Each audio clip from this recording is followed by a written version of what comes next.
Ce mois-ci, pour la chronique des nouveautés, j'avais évidemment l'embarras du choix comme toujours, mais j'ai voulu resserrer un peu cette présentation de livres pour vous présenter des livres qui peuvent vous aider, nous aider, par rapport aux événements tragiques que nous avons vécus il y a quelques jours en France. C'est pour ça que j'aimerais vous présenter d'abord un livre que l'on doit à Élisabeth Ruchot, publié chez Michel Lafon. C'est une anthologie des grands discours des papes, de Léon XIII à François. Une anthologie qui est basée autour de 3 grands thèmes. Vous allez voir, ça nous intéresse prioritairement. Le thème de la patrie et de la paix, le thème de l'Europe et le thème du dialogue interreligieux. Plus que jamais, les grands discours des papes ont vraiment quelque chose à dire à notre monde contemporain.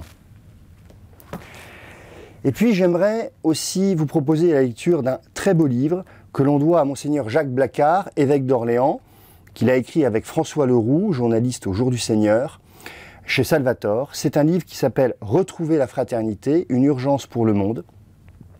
Et au fond, ce mot de fraternité parfois est un peu galvaudé, c'est un peu une tarte à la crème du langage ecclésial. Là, j'ai été très sensible au fait que c'est un discours de pasteur, c'est un discours incarné d'homme de terrain. Je crois vraiment que vous ne pouvez pas passer à côté de ce petit bijou qui est retrouver la fraternité.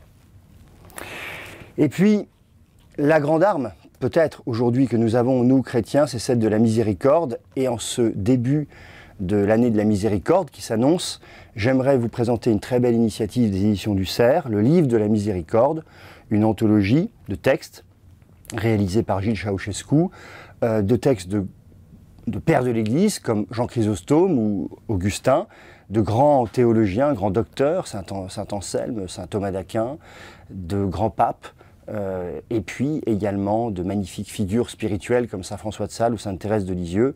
C'est vraiment, allez, votre Bible pour cette année. Il me semble aussi que aujourd'hui, la question religieuse brûlante nous impose à nous chrétiens de renouer avec quelque chose qu'on avait peut-être trop délaissé, qui est l'apologétique. Et là, il y a un vrai livre fantastique qui vient de paraître au Cerf, de Frédéric Guillot, un normalien extrêmement brillant, Catholics Reloaded, ça rime avec Matrix, pour ceux qui ont vu le film, ils comprendront. C'est au fond un essai qui démontre que l'existence de Dieu, mais également l'Immaculée Conception ou la présence réelle dans l'Eucharistie, ça se démontre aussi par la raison. Et c'est fondamental, cette alliance entre la foi et la raison. Frédéric Guillot, Catholics Reloaded, aux éditions du Cerf. Et je voudrais terminer en saluant une belle initiative éditoriale que l'on doit encore aux éditions du Cerf, qui est la parution des œuvres complètes de Jacques Fesch. Jacques Fesch, c'est ce jeune meurtrier qui, dans sa prison, s'est converti, a livré des textes mystiques admirables, à tel point qu'un procès en béatification est en cours. Et chez le même éditeur, une biographie de Jacques Fesch, mystique public numéro 1, Jacques Fesch, Entre ombre et lumière, on la doit à la psychanalyste Mireille Cassin.